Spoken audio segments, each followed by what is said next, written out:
Hi everybody, my name is Evans Chinembiri. I am the Regional Innovation Hub Manager, and I want to welcome you to our call for service providers, expression of interest webinar, where we are responding to the questions that you sent to us. I mean, this is an exciting time for us as the program to be here and having this conversation with you as we try and onboard more service providers to work with our groups of innovators. So again, welcome.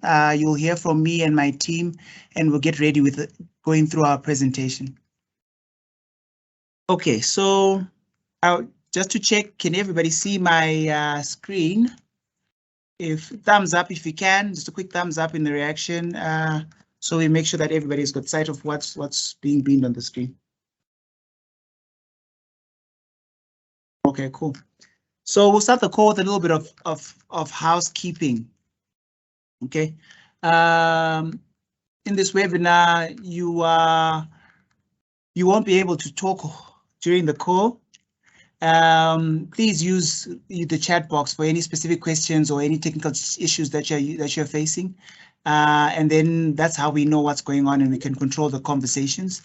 Over and above that, we have pre-submitted questions that we are going related to the EOI that have been submitted. We will answer in the during this presentation, the Q&A session. And this webinar is being recorded, and with your permission, it will be available on the WE4F YouTube channel after by Friday. By the end of this week, you should be able to access it then. What we'll do is we'll send everybody who's on this call or everybody who's registered a link to this once it's posted up, so you can then get access and look up and make sure that you get a sense of what we discussed. Okay. At the end of the survey, very critically important, there's going to be a 1-minute survey that you can then go through and then review. It helps us improve our delivery and help improve our webinars going forward. So please do take the time to review that. It will be very grateful for, it will be very helpful for us in our processes. Okay. Okay, so our agenda for today is as follows. We're going to start off by giving you an overview of the WE4F Grand Challenge at a global level, and then drill down a little bit with a specific focus to the South and Central Africa Regional Innovation Hub. And then we get into the details of the actual service provider process that we're going to follow. So we'll speak about the opportunities that are there. We'll speak of the pre-vetting processes and the associated timeline. We'll also address the various categories that we expect to get responses from service providers. We go through the specific evaluation criteria and the various required documents that you must submit as you make an application. And then lastly, and most importantly, we're going to address the questions that we received and then take on a few questions that you are posting in the chat. All right. So in terms of the hosts for today's webinar, you've got myself, and I'm working with my counterparts and colleagues, Mashiri Jarima, our technical assistance facilitator. You'll hear a little bit more from him. He will speak on a section as well. Our colleague Gabriela Makonese, who's also our grants and finance specialist, and also engaging in this presentation is Mashudu Mabila, our mail specialist, and our comms guru Tebuho, who put this event together. All right. So a little bit of background on the global program as a whole. So the WE4F Grand Challenge is a multi-donor funded initiative. We receive support from the German government, the EU, the government of Netherlands, the government of Sweden through CEDA, the US government through USAID. Okay. At a global level, we have a total resource pot of about $65 million, and is really focused on 3 main areas of the nexus, right? Addressing efficiencies in water, food, energy food, and water energy food, the 3 that are listed here, as you can clearly see. at a global level, we are one of 5 hubs. We've got a South and Southeast Asia hub that is in Thailand, the Middle East and North Africa hub that is in Lebanon, the East Africa hub in Kenya, the West Africa hub based in Ivory Coast, and of course the Southern and Central African hub that is based in Pretoria. So our approach is very unique and really centers on us working with the private sector to address challenges that afflict the base of the pyramid, the people that need the most help the most. So it's not a traditional donor program. So what we do is that we go through a process of identifying businesses that provide services to our interest group, the base of the pyramid. And once we identify those, we work with them and provide them technical assistance to scale the services or products that they provide to this group. And in so doing, we ensure the sustainability of the project. In addition to this, as part of our tools to help scale up their businesses, we provide support through our brokering unit to have them access capital to help them scale. So the idea is that we connect them with institutions that provide finance and then help scale their businesses. And I'll give you a little bit more detail with regards to this. In addition to that, in our approach, we are also cognizant that there are other issues that affect these businesses in the environments that they operate in. So we, as a hub, provide enabling environment support to help strengthen their ability to address the challenges that affect them at a micro level as they're engaging and doing their businesses. And the last area of engagement with our group is really through providing innovative solutions to make sure that the interest group, which is the base of the pyramid, really gets access to finance so that they can afford the resources and they'll be able to engage and use the services that these businesses provide. So what are our goals as a project? What we're working towards, I mean, there are 4 main ones that we're tying ourselves to specifically. The first one is to really see an increase in food production for all our interest groups, our base of the pyramid entities, so that they make sure that they have access to the most efficient ways of producing food and doing it in the most sustainable way. The focus is really on saving water and energy, so that's where the focus of all the initiatives are. We are also working to increase the incomes of the base of the pyramid, both women and men that are both in urban and rural areas. And we're working to sustainably increase and grow the businesses solutions that we are working with so that they can continue to meet the challenges that are plaguing the WE4F nexus and ensuring the sustainability of our approach.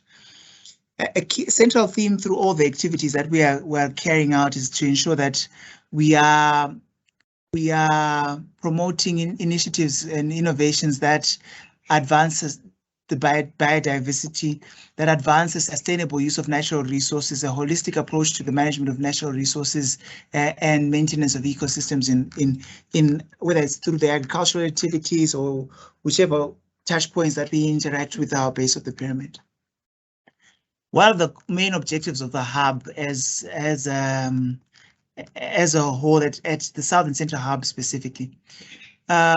Before the end of the program, which is in 2024, we're working to ensure that, 2025, we're working to ensure that we fund at least 30 businesses that are working in the water, energy, food space, 30 innovations specifically, and ensure that we provide the right sort of support that they need to grow and scale their businesses by ensuring that at least we deliver 90 instances of technical assistance to these organizations. Over and above this, we're working towards getting finance to the tune, so giving them investment support so that they can attract investment to the tune of $7.5 million US.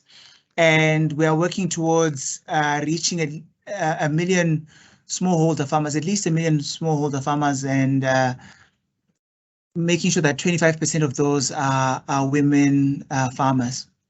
In all the activities that we do, like I said earlier, it's critical that we integrate aspects of gender and environmental sustainability in all the interactions that we do. So I'm going to pause here and hand over to my colleague, Mashiri, who will speak on the technical assistance element. Thanks.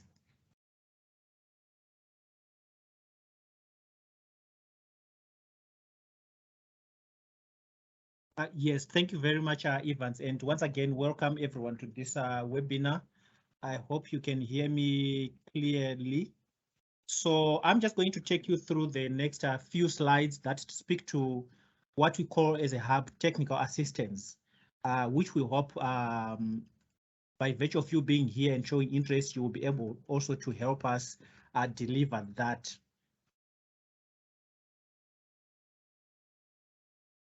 So I'm just going to begin by highlighting at a really high level some of the benefits of you becoming part of our pre-vetted service providers, and hoping that you respond to this expression of interest so that we can include you in our pre-vetted pool.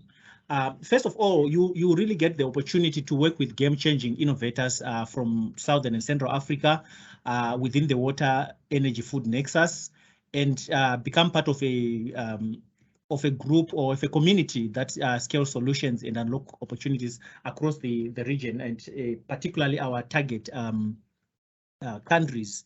But secondly, you also get to really participate in growing the market and develop your business, as well as increase your market reach. As part of our pre-vetted service providers, you also have an opportunity to provide services to the innovators that we will on board, and also they become part of your network, which also gives you an opportunity for collaboration and partnership. So I will just briefly take you through the pre-vetting process and this timeline. As you are all aware, I hope that the expression of interest already is out there. It's waiting for you to respond to. The deadline for the submission of your expressions of interest is September 19, 2022 at 4 p.m. Central African time. Once we receive all your expressions of interest, we will set up a team of experts to evaluate and vet your applications, after which we will then be able to notify you by the 28th of September who amongst yourselves would have made it. And my hope and wish really is that all of you will make it through as part of our pre-vetted service providers. So how does this whole Tier 2 technical assistance process work?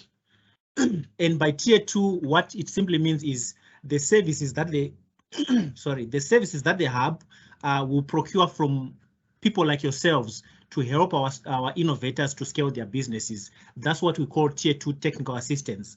All those services that you provide, if we do reach out to you to say, can you help us to help this innovator, we consider it as Tier 2 technical assistance. So how does this process really work? So it works at two levels.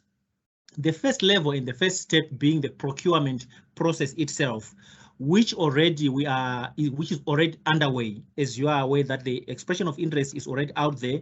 So now that we have circulated the request for proposals or for expressions of interest, we have a deadline for questions. So the procurement itself, if maybe just to be clear, it relates to when we subcontract you to provide the technical assistance. Now that we have chosen ABC Incorporated to provide technical assistance to our innovator, how does it work? First of all, it's procurement and then technical assistance delivery. The procurement starts with the circulation of a request for proposals to the relevant organization. So the request for proposal will only be circulated to those companies or organizations that provide that particular technical assistance that we'll be looking for. And you will have an opportunity to submit questions and they'll be fully attended to and responded to by the hub team, after which there will be a deadline for submission of your RFPs or request for proposals. Again, the technical team in the hub will evaluate your proposals, and from that, the top two scoring vendors or service providers will then get on a call with our innovator, where the innovator poses questions to the service provider to just make sure that they are satisfied that, you know, we can work together, we identify with the same values and objectives and the like, and then finally we select the service provider and we make an award. Once an award is made, in other words, you've now signed a contract to say ABC Incorporated is providing this service to Innovator X. Now you begin the process of delivering the technical assistance. And how it works is that you begin by developing a work plan, which basically responds to our scope of work to say, based on the scope of work that the hub has provided me, this is how I'm going to deliver this service. And these are the timeframes that it's going to take me. And this is the team from my side that is going to be responsible for A, B, C, D activities. And after that, when everything, the work plan is approved, then you begin the technical assistance delivery. And what is very important here to note is that at the end of that technical assistance delivery, the technical assistance facilitator and the innovator will have to approve your deliverable to make sure that we are all happy with you know, the product or the service that has been procured. And the technical assistance facilitator will make sure that at the end, they send to the innovator a quality of service survey, just to try to understand from the innovator's perspective how they rate the service that they've received from yourself. So once the quality of service survey is sent out to the innovator, they can respond to it to indicate where, you know, what went well, what probably did not go well, what could be improved upon.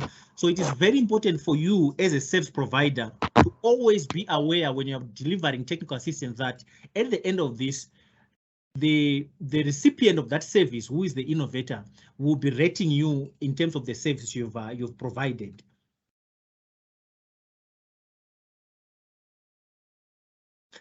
Now, just an overview of our operational target countries. So, as you are aware now, we are the Southern and Central Africa Regional Innovation Hub. We operate in 12 countries, as indicated on the slide there, all the way from Central Africa down to Southern Africa, and these are the countries from where our innovators will be coming from, and the ones we have already, they all also come from within this geography. Now, some of you might be wondering, so what kind of services we will be asked to provide to these innovators? So we have categorized these services into 12 broad categories or groups, but obviously they can be broken down into finer details. But just for your reference, we just like made it at a high level where some of the services you'll be required to provide relate to investment readiness or to legal, gender, market research, business development, environmental sustainability, public relations, and the like.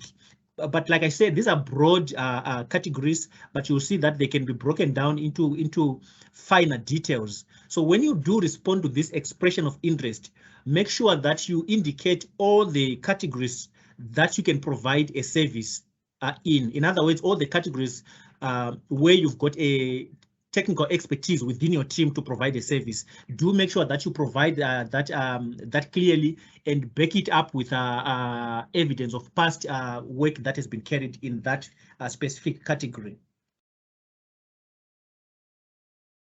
So I will pause here, and I would like to invite my colleague Gabriela to speak to you briefly about the evaluation criteria and the required documentation. Over to you, Gabriela. Thank you, Mashiri. Next slide, please. Okay, so we will start with the pre-qualification criteria. This is essentially what the vetters or the evaluators that will be going over your submitted documents will be using to evaluate your package. So it would be good to familiarize yourself with the pre-qualification criteria, and ensure that you have comprehensively submitted everything that we are asking for in the format that we are asking for it.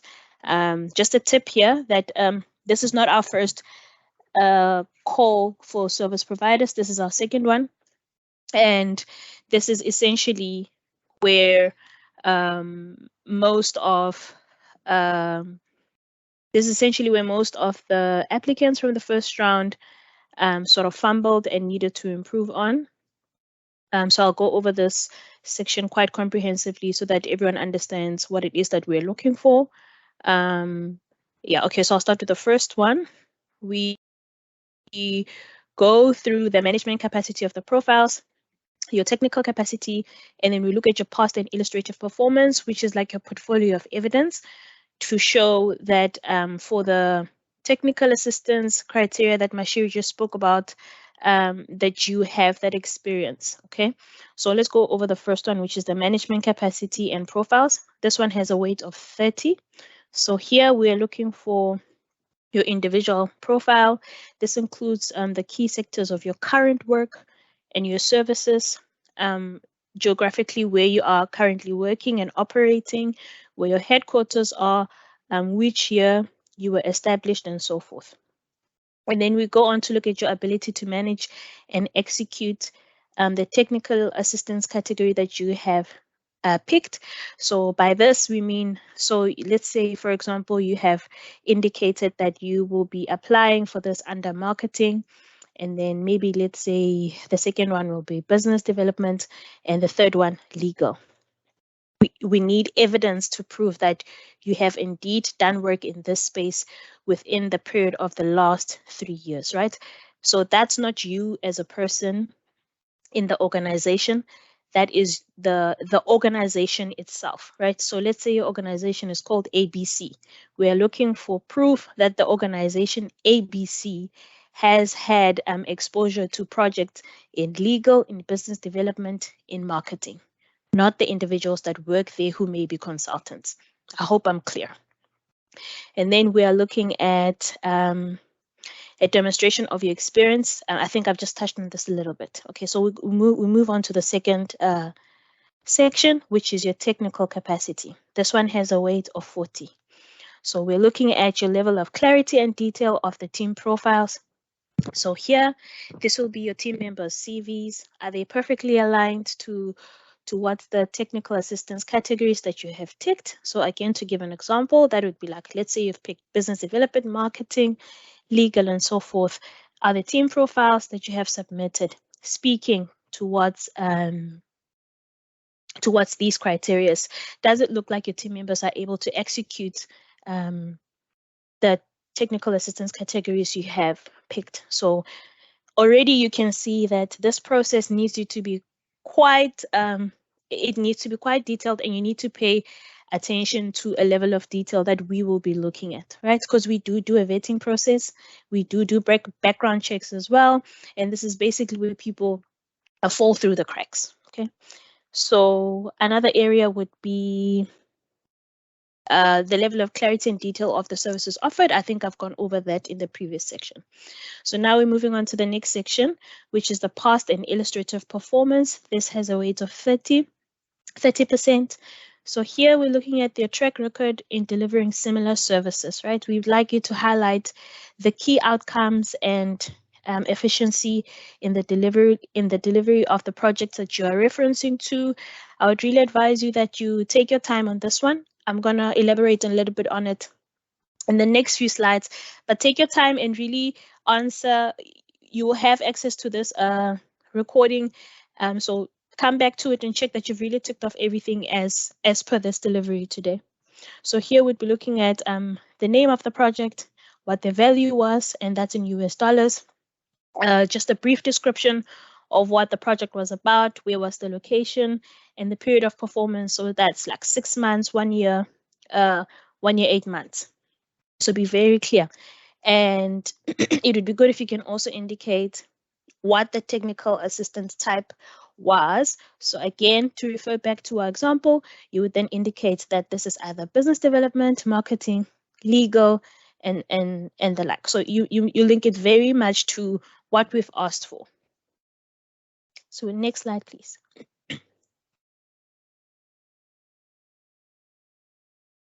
Okay. So now we'll discuss the documents and certifications that we require along with your application that you would have submitted. So we're looking for proof of incorporation, as well as your proof of registration as a business. In some countries, this is one document. This is not something that you should worry about. Just submit it as per your country regulations. We're also looking for a document that is certifying that your company is not owned or controlled in total or part by any entity of any government. So we'll discuss the template. We'll go over it in the next slide. And then this part is optional. We're asking that you send us your SAM registration unique number. So not everyone would have this. This is optional. So you would have this if you've previously worked quite recently with the USAID project. So this is optional at this point. It's not something that you are required to have for you to be eligible. And then post-selection. So this means once you have been approved and confirmed to be part of our pre-vetted pool of service providers, I'll then work with you to go over your submission of the supplier setup form, banking details form, and foreign source income statement form. So this is not something that you should worry about now. It's just to let you know that there is a little bit of a process after this as well, should you be successful.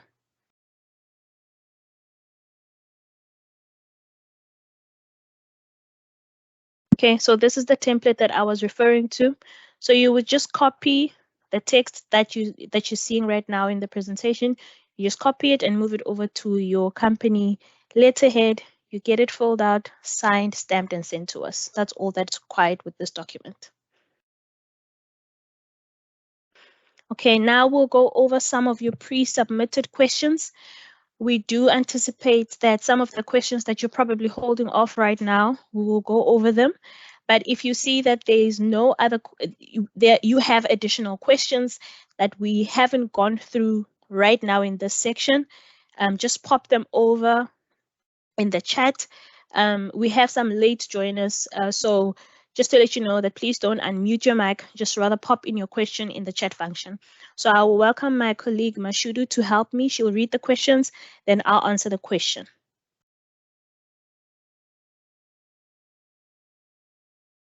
Thank you so much, Gabriela. The first question that was submitted is, will the current operating status in a country be required for a service provider to provide technical assistance to innovators in that country? Or will the service provider be allowed to travel outside their existing country of operation to provide technical assistance to innovators? Okay, we do require that the service provider has experts or their staff members physically working in the target country.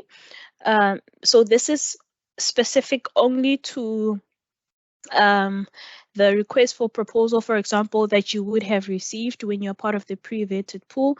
That requires physical movement, right? It's not all of them that will require this. Some of them, some of the requests for proposals that you would then receive allow you quite perfectly fine to work remotely, so then it's fine, because we don't reimburse for international travel across to implement our projects for us. Thank you for that answer. What is the meaning of the non-profit organization? Is a non-profit organization eligible to apply as a service provider under the WE4F 2020 call for expression of interest? Okay, a non-profit organization or an NPO is legally registered as well, and we do accept applications from both non-profit organization and for-profit organizations. There's no differentiation that's made in our processes for them. Great. In a case of subsequent request for proposal and or request for quote, what will be the name of the contracting authority? Okay, the contract will be between your organization and Tetra Tech. Do the service provider have a right to exit after impaneled? Can they choose not to participate in any request for proposal or request for quote? Okay, so everyone on the call right now has an intention of applying in response to our expression of interest, which is the EOI. After you have made it through this process, you then become impaneled, as this question phrases it, into what we call a pre-vetted pool of service providers, right? So you are part of our service providers, which you have vetted and we're happy with. We're happy to work with you. And then you will receive requests for proposals from us directly when the need arises as per our innovator needs. So you are then able to respond or decline response to the RFPs when they're sent to you at that point. Thank you, Gabriela, for that answer. Are in-panel service providers allowed to form consortiums with partners of complementary capabilities? Can consortiums be formed for the impanelment process? I had already touched, I think, a little bit on this question. So this is not something that is allowable for us either during this process or when you have now become part of the pre-vetted pool of service providers. I think that is clear.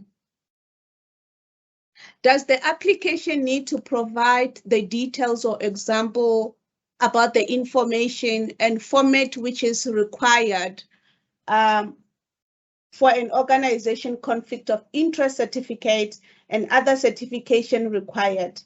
Is there an official template for this? Okay, so you're not required to submit the organizational conflict of interest certificate. As I previously said and as indicated with the template that we went over, you're only required to submit the certification that your company is not owned or controlled in total or by any part by any government. That's the only certification we'll be asking for in this process. Okay. The next question that came through was, does each summary of a project need to be 3 slides long? Should we submit as a PowerPoint presentation or as a PDF? Is there a template provided for this? If there is, where can me as a service provider find it? If there's no template, what information do you require? All right, so we had gone over this area a little bit when we were discussing the evaluation criteria that the technical evaluation team would use. So this is another area where I would really urge you to pay special attention, to put a lot of your energy into. We will be asking that you provide 3 project examples per area of your expertise. So we'll go back to our example. So you are a service provider that is perhaps applying to give us technical assistance or our innovators technical assistance under marketing, legal, and business administration. There are over 10 technical assistance areas. I'm just using, for the sake of example, just these 3.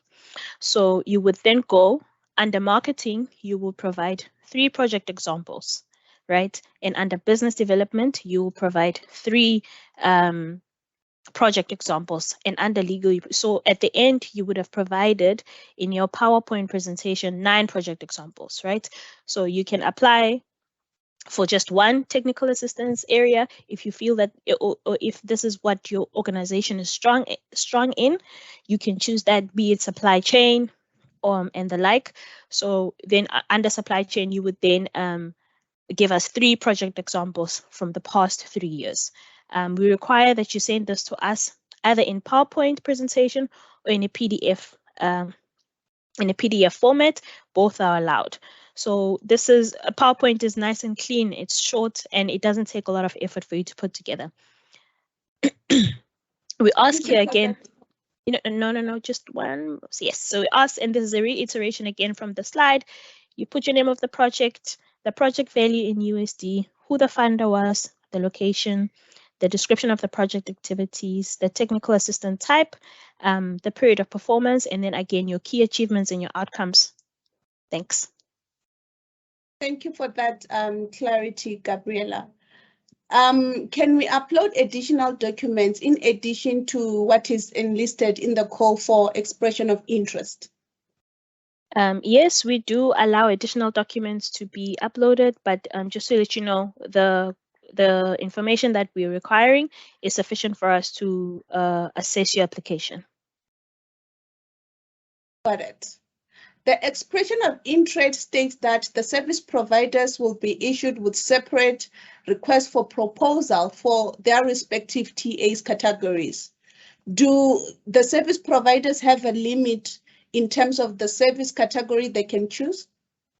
Okay, in this pre-vetting process, service providers can choose all service categories which are most relevant to their area of expertise. So you don't have a limit or a minimum in terms of the technical assistance categories that Mashiri spoke about earlier. You can just indicate your company's strength as long as you can support that with evidence. I think that's the most important part. We'd need support of evidence for that, and as well as references from your organization, 3 references.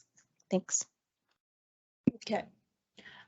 Do service provider needs to provide a service for all content under the selected TA category? For example, if a service provider select investment facilitation as their technical assistant category, do they need to provide workshop training for all the 3 contents that are under it? Okay, so I'll use an example to answer this question. So for example, to go back to our initial case that we're using as an example today. So let's say someone has selected marketing as their technical assistance area that they're interested in as a service provider.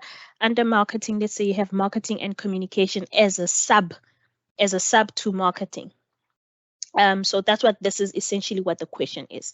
So our answer is that by selecting one category, which is marketing that we're using as an example, you as a service provider don't have to provide support for all the contents under the category. So you don't need to provide for marketing, communication, and so forth. So it's just for your specific interest area that we are interested in. There's no need to substantiate or justify with evidence where you are not necessarily strong in.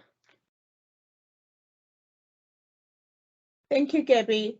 Will the selected service providers cover all the 12 target countries which are set out by the WE4F Southern and Central Africa Regional Innovation Hub, or on the 12 target country but limited to a specific theme, or only to an origin country of where the service provider is? Okay, it's not necessary for the service provider to perform only in its origin or country of origin. It's up to the service provider whether they have the capacity and the ability to cover a few or all of our target countries. So bearing in mind that there is a consideration of the time zone, as well as local government regulations in terms of your permits to work and so forth. So that will be up to, I guess, a service provider to do a background check, in order to know what to put into the application. That is clear. Are there any specific geographies in each country that WE4F Southern and Central Africa Regional Innovation Hub has in mind to roll out the program? Okay, so the hub doesn't have any specific geographic focus, and I feel like this question a little bit has been answered in other questions. The geographies and working areas depend on where the innovators are currently working and their expansion plan. Will the service provider only provide technical assistance for the innovator, or also be involved in facilitating the program implementation and technical processes on site? What is the role and responsibility between the service provider and the innovator regarding the technical assistance? Okay, so let me give a bit of background. So you've now made it through this process, the EOI process. You are a pre-vetted service provider. You then receive a request for proposal from us, which we would have based on the innovator or the business's needs that we are working with, right? So then you'll be responding specifically to the request for proposal that you would have received from us, and then work with the innovator to develop a product that they are happy with. So we will then be facilitating this relationship as the hub. Understood. Would you expect personalized support per innovator or a hybrid acceleration format with a common program and dedicated support? Okay, so each assignment for the service provider will be designed to support an innovator with a specific problem statement. The hub is therefore expecting a much personalized support to each innovator. Reading the questions beforehand.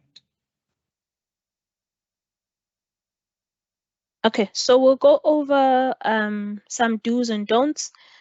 So these primarily relate to your application now, as well as a little bit after you are part of the pre-vetted pool of our service providers. So we do recommend that you review all sections of the solicitation document when you receive the request for proposal for the innovator to clearly understand and respond to each requirement, right? So this is something that you can start now with the expression of interest that you would be responding to.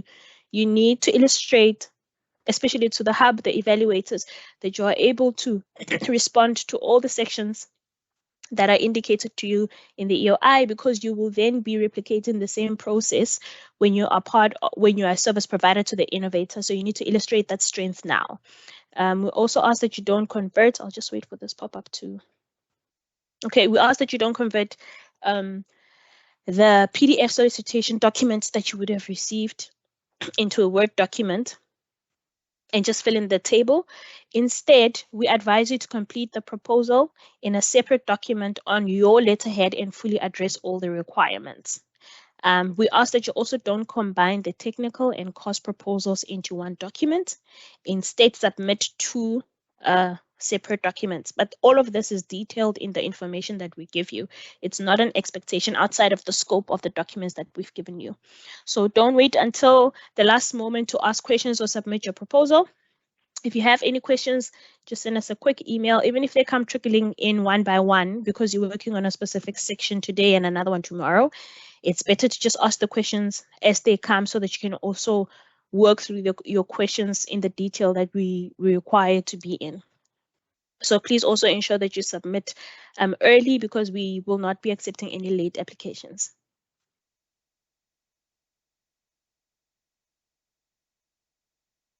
Okay, so please don't overestimate your cost proposal. This is a competitive process, and a cost is it has a huge or substantial part of the evaluation criteria and determination of the successful bidder. So this is when now you are part of the pre-vetted pool. Do submit a detailed budget breakdown and budget narrative. And please also demonstrate that the proposed budget is fair, reasonable, and in line with the statement of work.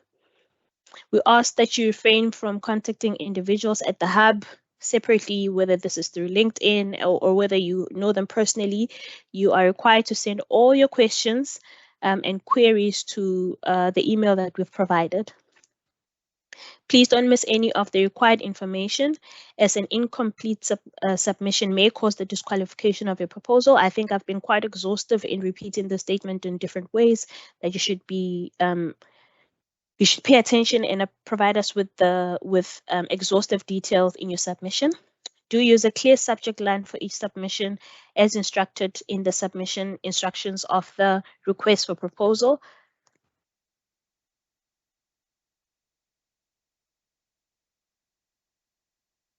Thanks, Evans. I'll hand over to you to go over the last questions that we got.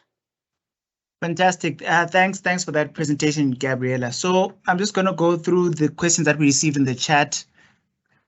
I think the first one was that can we send the recording to this email after the webinar? Yes, we can definitely do that. Expect it at the very latest on Friday that you'll get an email from us or from someone from the hub on these elements, where we'll follow up on action items. And we'll also we'll also post the link as soon as it's posted on what is this, on YouTube. Okay.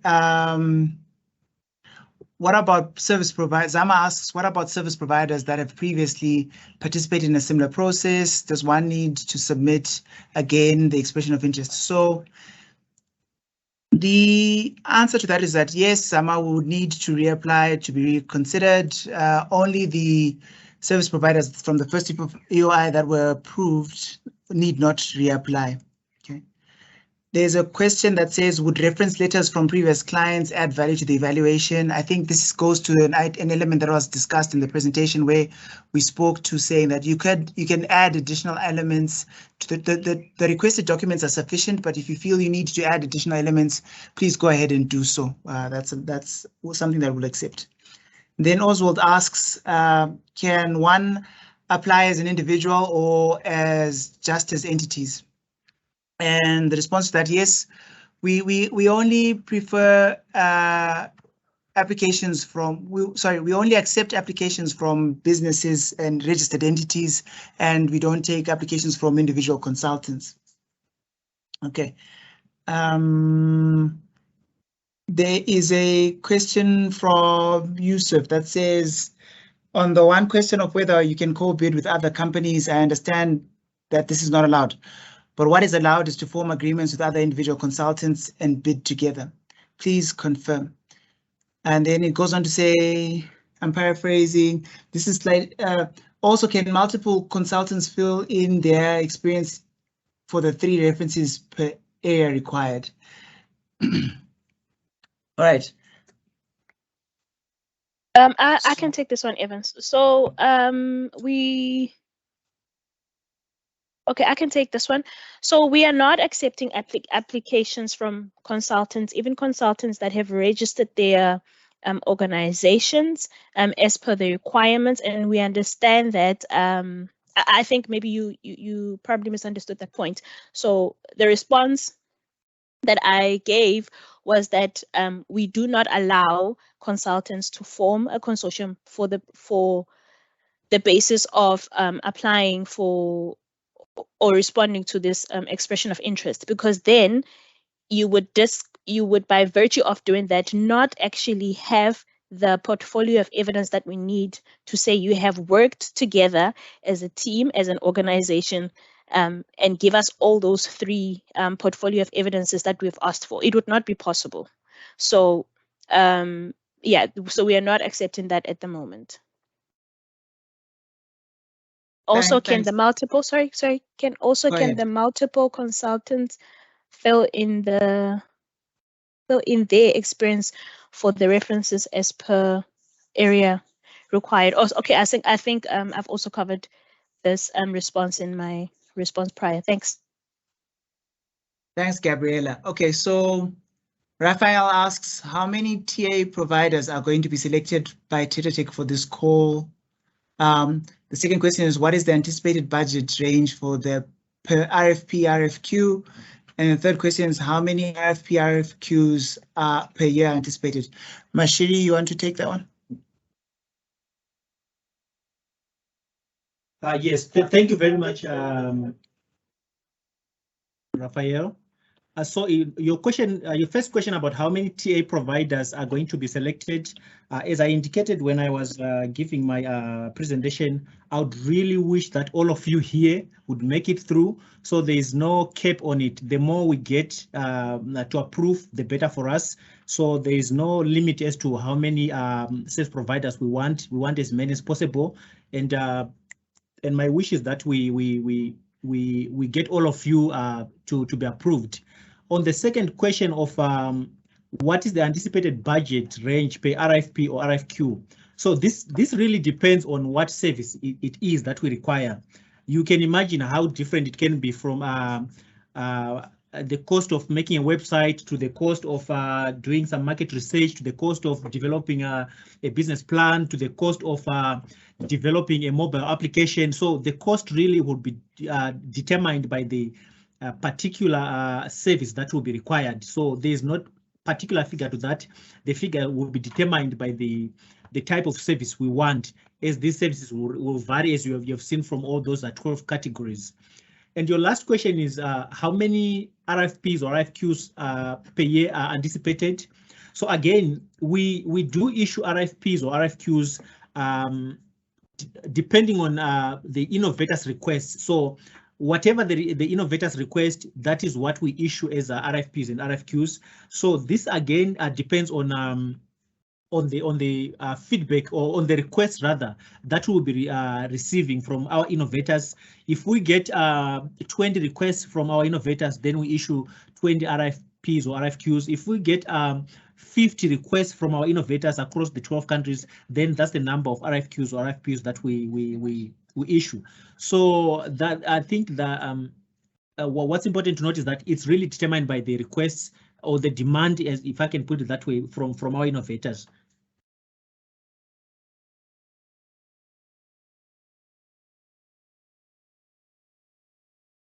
Thanks, Mashiri, for that. Again, we move on to the next question from Anelka. Sorry if I butchered that. So it says, the EOI request states that the required submission documents must include 3 CVs of your experts per area of expertise. And then the question is, please provide information on the general expert qualifications you require, including the level of experience. I think it's nationality, sorry, national or international experts. Okay, so I think what the idea is that you are supposed to provide us the experts that you've got on who are currently parts of your team, and those are the people we should be focused on supplying. So we have no limits on the qualifications of the people, the team members that you've got. You list the names, and that's the basis of which we will review the applications individually. And then your second question is like the EOI request states that while we accept applications for all categories listed below, we have immediate need for service providers in the categories that are bold. And then it says it was difficult to interpret which categories or service providers were bold as an indication of services with immediate need. Please clarify which of these services are. Mashiri, will you take that one? Yes, thank you very much. Can I see who asked the question? Was it Anelka? I'm really sorry if again, like Evans, I'm saying your name probably wrongly. So the services that we are currently looking for, and like in the immediate, really relate to business development and product development itself. So those are the current like immediate requests that we have for service providers to provide us their services with. But again, I mean, this is just to say in the immediate that we need to subcontract someone like in that category now, but all the other categories, again, we still require service providers.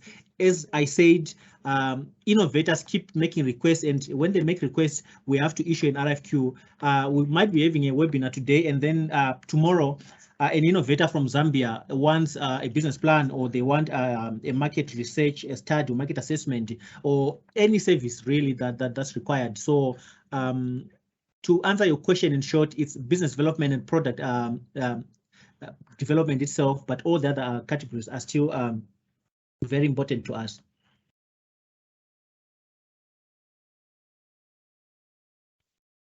All right, thanks for that. We've got a question from Tati that says, if based in South Africa, which is not part of the 7 countries and not currently operating in one of those 7 countries, will this disqualify my application? So just as a clarification point, we are operating in 12 countries, and South Africa is one of the countries as well. So if you are incorporated in any of the 12 countries, you can deliver a service to the countries that are to any of the 12 countries, provided that the service requires that you deliver it virtually. What we will not do is pay for any travel and accommodation costs related to the delivery of your service in that specific areas. So what that generally tends to mean is that we then tend to prefer service providers that are in country, if it requires travel, that they can deliver the service whilst they are in that specific country. So I hope that clarifies that. And then does pre-vetted mean that they will wait until the TA request comes from an innovator for them to apply for it? What's the process for that?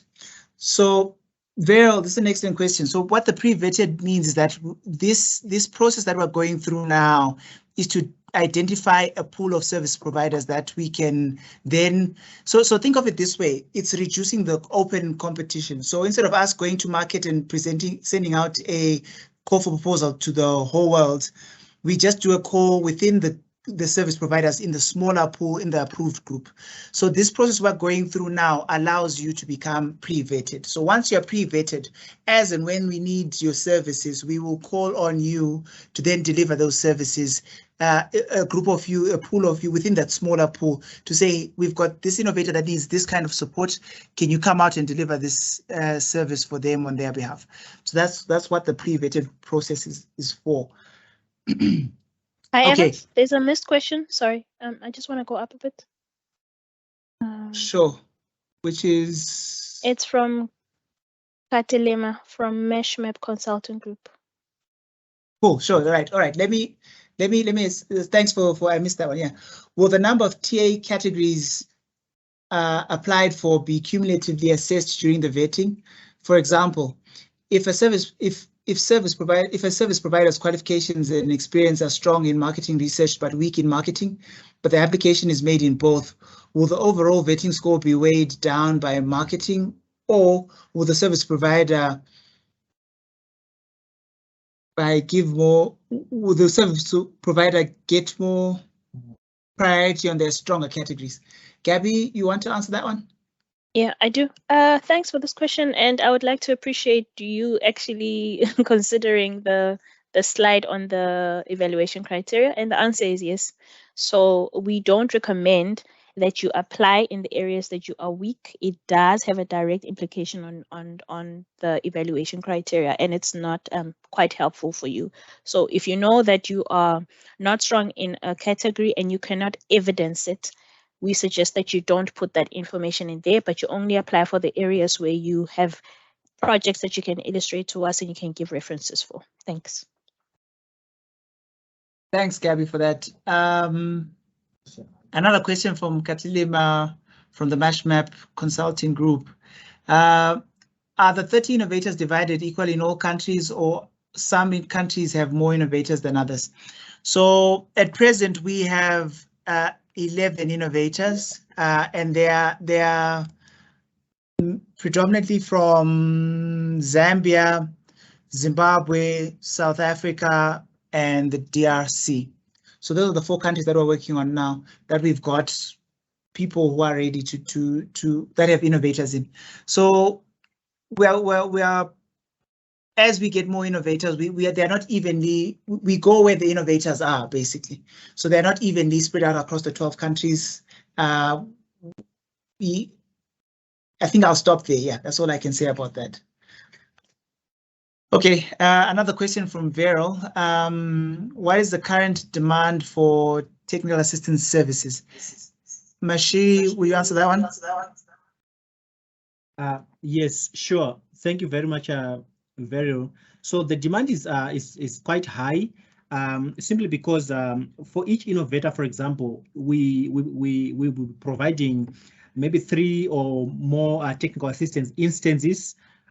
So the demand is really high, because even from the ones we have currently, the 9 or so we have currently, we are providing for each innovator, like simultaneously, almost at least 3 technical assistance instances. So when we get to 30, and this actually is going to be by the end of this year, hopefully we'll have 30 innovators. We anticipate the demand to really continue to be very high.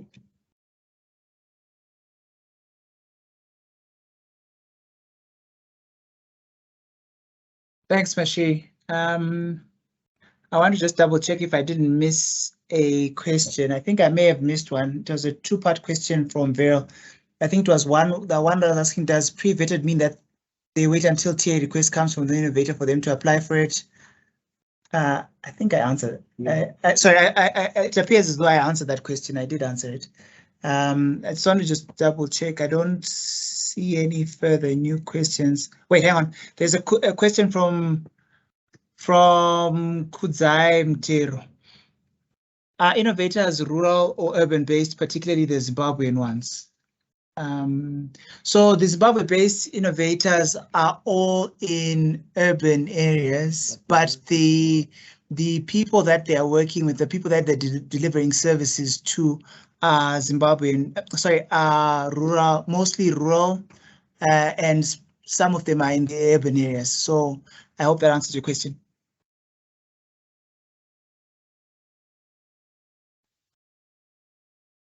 I think we have addressed all the questions that we've had in the chat. I don't think I haven't missed any for now. Maybe one final pass for if there are any burning questions that you might have. I think what I would ask for everybody to do is that if you could go to the chat now, there should have been a link that has been shared that has the link to the application process. So I would ask for you two things I would really ask for you to do. If you're interested in this, if this is something that you think you can deliver on, that's something that you can do, please start applying now. Don't wait until the last minute, because something always goes wrong. I think in the last call we had people writing us asking for an extension because they had no power or something that else had happened. So my recommendation to you is start early, get it done well in advance of time so that you don't have issues. Secondly, before you start the application process, make sure you read through the documentation and put together all the required documentation offline before you start the application process, largely because you can't save as you go through the application. You just need to spend time collecting all the documents and you'll be able to upload it. On average, from what we saw is that it takes about 30 minutes to complete the application itself in total, provided you've got all the documentation there. So that's a key point to take. Start early and then have all the documentation in place before you start the process. And then the third element I think I want to stress is that if you go to our website, which will be in the chat now, you should be able to access you'll get a request to sign up for the newsletter. It's a great thing to sign up for that newsletter because it lets you know when we get new opportunities for service providers, for service providers as well as for innovators. So I think those are two elements I want to note. And I see there's another question that we've got here, which says, can innovators get an opportunity to implement its technology in other countries for the purposes of expanding? This is a question from Leshogonol. This is a great question. So as part of the work that we do, we're working to help businesses expand. That doesn't just necessarily mean nationally. We provide support to help innovators expand their businesses outside their borders. So the innovators themselves can expand their services internationally. So that's a great question. Okay, so I'm assuming that's the last question. Please, if you have any further questions, feel free to write to us at the email address, and then we'll see how we'll address those. And then please take some time to scan this QR code and give us feedback on how we performed on this call, on this webinar. It's literally a 1-minute survey. It helps us improve our work, and we're really excited to have had you join us in this call. Without further ado, one final ask from you is please submit the EOI before the 19th of September. Start now, start working on it now, get all your documentation ready. We want to work with every one of you who are on this call and help us to do that by making sure you apply and doing so whilst there's still a lot more time in advance. Right, if there are no other questions, maybe if we can go back to the previous slides for those who want to just do the survey, we'll leave this hanging. Yeah. But for now, thank you for joining this call, and we look forward to reviewing your applications and engaging with you further. Thanks a lot.